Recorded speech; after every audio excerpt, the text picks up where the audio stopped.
Welcome to Big Bark Sports. I'm Drew Bourassa. It's right here. Ronell, Hubanks. And at Big Bark, we kind of like sports, just a little bit. And we all have at some point coached sports and have obviously been a player at some level. Some of us higher than others. A little bit. A little bit. I know it's hard to believe in this day and age, but I did play high school football. And I wasn't necessarily accomplished. I accomplished to finish it, and that was about it. So now what's your background? Sports-wise, high school, went to Dominican in Whitefish Bay, played football and basketball there. Graduated and went to school in Iowa called Loris College in Dubuque, Iowa. At the time was a D2, and then transferred and finished at UW Oshkosh. Tried out for some teams, some pro teams at the next level, and didn't have success there, and been coaching ever since. Coached high school for a lot of years. What I like about that, too, so you were at Dominican, and I was at Xavier in Appleton, so we're bringing that WISA back to the state here. Yep. And the thing is, like, I had all these friends that went to all the public schools in Appleton. They're like, oh, you guys are just WISA. You're just WISA. You're not any good. Well, for football, they had a point. We had Springs. Thank you, Springs. Yeah. Thank you, Coach Highland, for doing your thing, rocking that Notre Dame cap with the little puffball on top still today. Sorry that you guys didn't bring home the gold ball this year. We have Milwaukee Marquette. Well, all-boys school downtown Milwaukee. Yeah, not only that, but the ones that do the Rams helmet right. Yep. Right? You see like the LA Rams, they got the horn, and now they got the split horn, and everyone's talking about that. I think it actually looks pretty cool. Yeah. Don't at me. Mm-hmm. And then, but like Marquette, they got like the ridges on there, and it looks pretty cool. Yeah. Yeah, and they changed it because back when we were in high school in the 90s, they had that Michigan-style helmet. That was their logo. Oh, sure. They switched it now to that newer look. So, yeah, but you know what we had at our high school? What's up? Girls. So did we. Big fan of that. I was a big fan of that myself. Me too. I didn't have 5,000 boys looking at each other in uniforms, I guess. The uniform was the issue? That was the problem there? I don't know if we can talk about that. So if they were 5,000 boys in street clothes, it's okay with Nell. So everyone caught that. No problem with that whatsoever. But you bring on a uniform, it's too much. I'm staring at the nuns, I guess. How did you guys do for football? Because I never really heard anything about Dominican football. We were an average team. We finished 500, all 3 years, because I didn't start playing in my sophomore year. We were a 500 team all 3 years that I played. We probably had one of the better running backs in the state because all we could do was run the ball. We never had a quarterback that can throw a 5-yard hitch or a 5-yard out. Josh Russell, you did a good job, but, at the same time, we needed you to air it out, and you couldn't. But we average weight for offensive line, and looking at me at the time, I was 275. That was across the board. And then our running back averaged over 200 yards a game because he had to. But again, we're average. You're in a tough conference. You got Milwaukee Marquette. You got Thomas More. Yeah. A lot of those different competitive private schools. So people that know me, they're going to hear this, and they've heard this before. So like I said, Xavier, we played Springs, and we had them. So we're in the FVCC, Fox Valley Christian Conference. And Springs from 1985 to 1999 did not lose a conference game. Seriously. And then my senior year, we're playing them at home. And we were up 3-0, and then I was playing linebacker. Well, no, I'm sorry. I was a linebacker on the team playing this a little bit. Well, actually, this is where I started to finally play. And we were up 3-0, and I remember I grabbed all the defensive guys that were around me that could stand me, so my cousin. And I was like, we're beating Springs. This is like legit happening right now. And we lost 6-3. So, yeah. Yeah, I'm not going to throw my quarterback under the bus like you did. Always. Oh, yeah. Well, the thing is, he may or may not. We probably had 7 turnovers or something like that. It was crazy, but okay. To be an established linebacker at a school like Xavier in the mid '90s, it was like, understand you're going to be one of the best players on your team and still one of the worst in the state. I got you. So that's where we were. Like, we had a game at Manitowoc Lutheran, and my cousin and I were like 2 middle backers, and we played like a 4-4. And I remember hearing our name being called on like every single play, and that doesn't mean we were doing well, right? I mean, it just means that the play was getting. I don't want to throw anyone under the bus. Depending on who's watching this, who knows me and played in this game, please comment below. We'll have you on as a guest. You can verify that, hey, I did my job as a D tackle, but whatever it was. And but you know, the point being is we were not good, but I still loved it. And up until this year, not immediately after, I didn't go Lance Harbor and go coach JV football and work at Walmart. Right. I had a few years off, but then came back, and from 04 to this 2020 is when I coached at Xavier and helped out. So I know you've been at a few places though. So go ahead and tell us where you were from. We're going. So I started off at Menasha High School. I coached there for about 2-3 seasons. Switched over to Oshkosh West High School. Worked with a great defensive coordinator, Joe Wags, who coaches with me now at UW Oshkosh. From Oshkosh West, I ended up going to Amro High School for a season. And then I became the head coach at Ripon High School for 4 seasons. So I've worked my way up from position coach to coordinator, co-coordinator, to head coach, in high school, and now I'm the tight ends coach at UW Oshkosh. So I see both sides of the spectrum, in terms of kids that want to be recruited and kids that were recruited and now playing and possibly even getting some NFL looks. To bring on to that, you're hearing forgive me, I can't remember the dude's name, the guy from Whitewater, the center, who's now a Denver Bronco, I believe. Guard. He was a guard. He was a guard? Yeah. Well, whatever. He was like bench pressing logs in the woods or whatever, and he puts everything on YouTube, and he gets a shot, right? I mean, stuff like that, just being a personality and having something to you. And the dude went out there, and hats off to him. He went and got drafted and all this stuff. So, is that like kind of becoming a more common thing where D3 players are trying to get in on this? Like, I know you guys got some dudes this year, like you're talking about. Yeah. So, being on the marketing side, like we are, right, the creative side, we see a lot that's going on in social media with these guys that really truly want to get looks, right? They're not big names like a lot of these Alabama and these Notre Dame and Ohio State guys that are getting taken in the first round of the NFL draft. You know what I mean? So they got to make their own way. And he did a great job of selling himself on social media, right? He was a great player. You just watched him in a clip the other day, pancake block 3 people in a trap, right? He came off, and it's something that society has changed in the sports realm where everything is on social media. Right, I'm just gonna take a sip of water because I know you forgot your water bottle, so I'm just gonna make you feel bad about it. Parched. Thanks for helping me out on that one. Oh my gosh, it's really warm in the studio today. This is the most refreshing water I've ever had.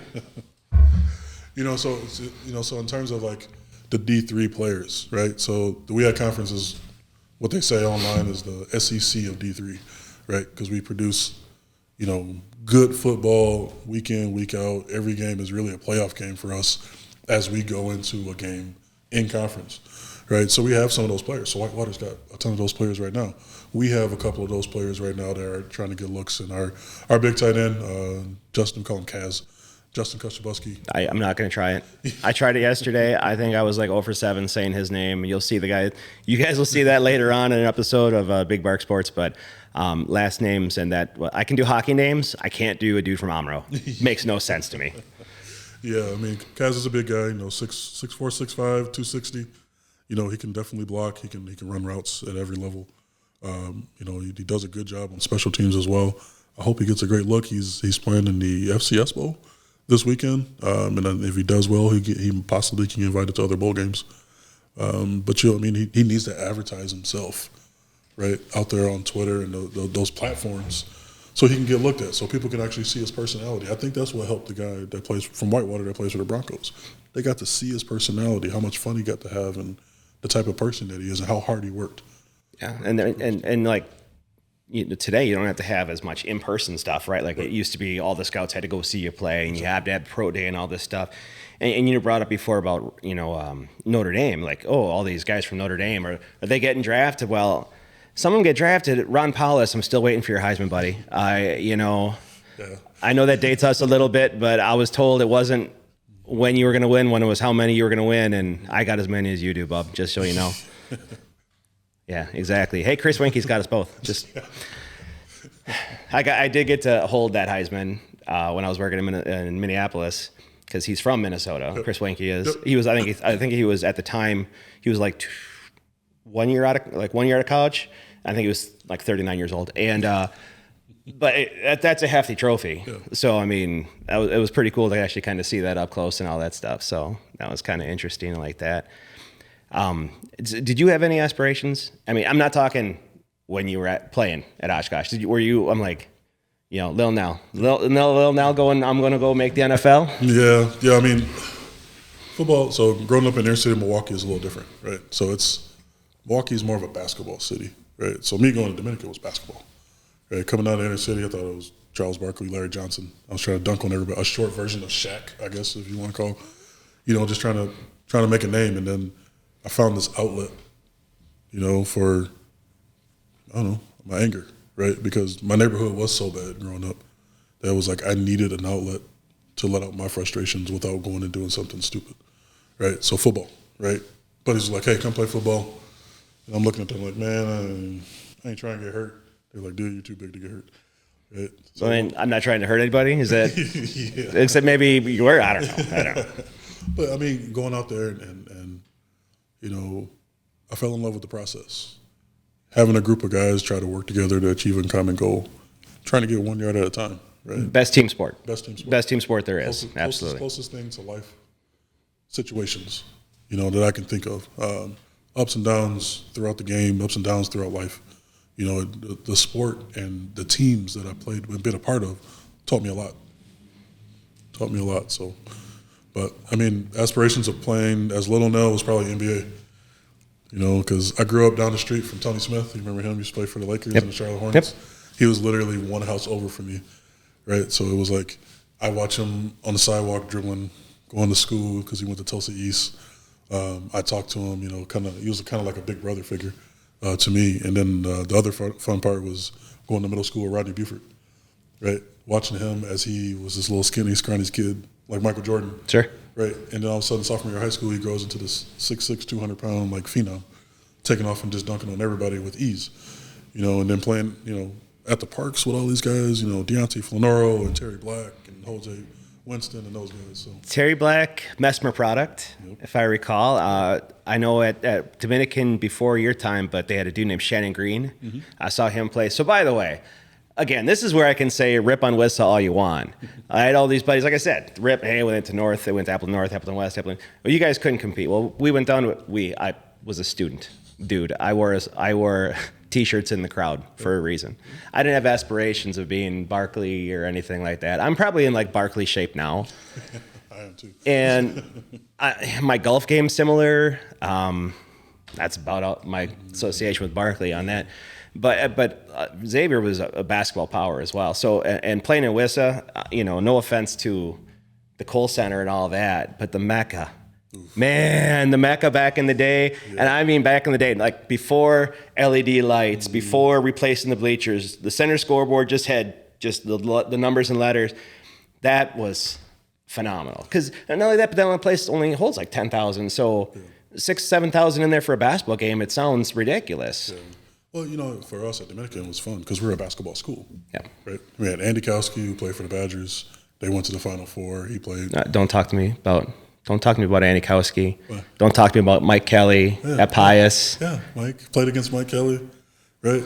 Watched him, join Andy for the Badgers. They did a great job. We averaged, height-wise, I think we had a 7-footer. Andy was 6'8", then we had 2 6'6" guys. I was 5'11" and wide as hell. So it was all I had to do was get the ball in the post and just throw it up there. It was Lob City right there. But I got my points too. So were you on that team where Andy Kowski won state? No. He was younger than me. But yeah. We won state my junior year. Okay. And then after we graduated is when they started that run. Well, I know they beat us twice. So you had between Kowski and then Marcus Johnson's kid. I'm like, dude, come on. Right. I'm I know it's Wissa and it's high school basketball and all this stuff, but they have the little Appleton school come down and it's just we won one in 95. Again, the royal we. Yeah. We won one in 95, and then 96 it was lost to Pius and Mike Kelly. Yeah. And then my senior year, we played Mike Kelly and beat him. It was tremendous. Dude, I hope you're watching this. Dude gets fouled on a 3-pointer, right? And I want to say that we were up 3. Mm-hmm. Missed all three of them. Missed all three of them. It was crazy loud. It was unbelievable. Like, dude under pressure, and he does that. I mean, the guy took the Badgers to the Final Four. I'm not going to say nothing, about him like that. But having all these dudes, and it was cool, like to see WISA have these huge names for the state of Wisconsin specifically, obviously. But like they played in, well, I don't know if any of them played in the NBA at all. Not that I know of. Because then they had Mark Forshaw, Yep. and who was their fourth? They had four dudes. John Bryant, who came over from Minnesota. Yep. He was a Minnesota dude. I don't remember if he went to Minnesota, but anyway, that was fun. And real quick on that, like I said, this show is going to have no flow whatsoever. We're just going to be talking sports, babbling about sports and stuff like that. So that 2000 team where the Badgers took to the Final Four, I believe they were picked 7th in the Big Ten that year. Okay. So I have had this running theory for a while now that anytime, whether it's football or basketball for the Badgers, if they have preseason buzz, they suck. I mean, if they have a lot of preseason buzz, they underperform. And if no one believes in them, what were the Badgers picked this year? I don't know. 6th, 7th, 8th in the Big Ten? They're doing great. What's the kid's name? Davis? Is that his last name? Johnny Davis? I'm like, dude. Like, that's a dude right there. Yeah, like, holy cats. Like, that's a dude. He definitely fills it up. I mean, he's got a lot of energy and a lot of effort. You know what I mean? And he's shown it, and he leads his team, right? And that's something that I think is missing in sports overall these days, is the fact that the energy and effort gets overlooked by the number of points that you score, right? Or the number of yards that you get, right? It takes a certain amount of energy and effort to be a dude, right? And I know you got all these high-profile players, showing off their skills and things like that, but those guys that do well now, it's a lot of energy and effort because of the amount of skill work that they put in to get better. And how many times do you say it as a coach, what are the two things you can control? Attitude and effort, right? And when you get kids, and you always say, I'll take willing over able. Exactly. Get a kid who's willing and able, awesome. Right. Exactly. But if you're gonna only get one of the other ones, and take the willing, take the able. Yep. So I think we're a good 20-some minutes into this, probably. That went fast. I think so. Maybe not. I don't know. I'm not good at math. We don't have a clock in our studio or anything like that. No. So nobody's saying wrap it up, I guess. Which is good and bad, I guess, if we ramble on for too long. So this, I guess, we're going to do these more often. So Big Bark Sports, we'll have all kinds of sports. We're looking to get interviews with people from other sports that we don't know, which I'm looking forward to. I know I got a dude who's big into lacrosse. Nice. I know it's got a stick. Okay. And there's a ball involved. Huh. Mm-hmm. I'm looking to learn more about hockey from you because I know you're a big hockey fan. So. I am. Some would say I'm not a hockey guy, but like I said, ever since Sega, NHL 91 or NHL PA 91 is where I kind of got my start, and that's where like my teams are the Stars and the Penguins because they were in the Cup that year. Right. And when Stars moved to Dallas, they moved from Minnesota. Everyone in Minnesota hates the Stars. Okay. Well, I didn't lose the team. I wasn't going to games. Like my team, Norm Green, I thought was a jerk. That was kind of a dumb move to go. And don't look up. If you really want to, look up why he took the team out of Minnesota. Okay. The state of hockey, by the way. Fairly certain it was a beverage deal with the Target Center that he didn't want to. I don't know. I don't remember all the details. Okay. Ridiculous. So yeah, I'll teach you what I can on hockey, and maybe we'll get you. There is literally a rink right outside our window. And there's no chance I'm getting in. I think there's a really good chance. There's no chance of putting on hockey skates. I think, you know what, maybe we'll leave it up to the viewers and give a poll. Should we get Nell out there on skates? I think it's a great idea. Let's not do that. I think it's a great. That would be an ugly fall that nobody wants to see. You're also kind of assuming that I can like outskate you. Roller skates I can do. Please tell. We're talking inline or four wheels with the stopper? 4 wheels with the stopper. Can we get a little puffball in the back or something like that? I can break it down and everything. Are you going to straight up like Studio 54 this thing and go all disco dancing? No, I don't know about disco. Ooh. Break dancing. All right. So, okay. So it's either, no, on skates. That's hard. So it's either skating out here or we're going to hit up like one of the roller rinks, which I believe there are 3 in town. That's fine. We got a wood floor here. We can roller skate here. You can go talk to the people at Epic Salon who we apologize to for all the noise. Yeah, we're sorry. But they're closed on Mondays, so. Mondays, roller derby. Big Bark. Yep. Check it out. Drew might go through a wall. Yeah, and probably not the plaster ones. It's going to be one of these brick ones back here. John, sorry. So I don't know. I think that's a good wrap up. And Start. if you got anything else, any parting words of wisdom? No, hungry. That's about it. All right, understood. And thirsty. Very thirsty. Man, oh man. Hang on. Give me a second here. Just doing this. No reason that I shouldn't have water on this show. Man, that was good. Just not right. All right. Well, that's us. That's what we got for Big Bark Sports. So I'll say let's be better tomorrow than we were today. Have a great one.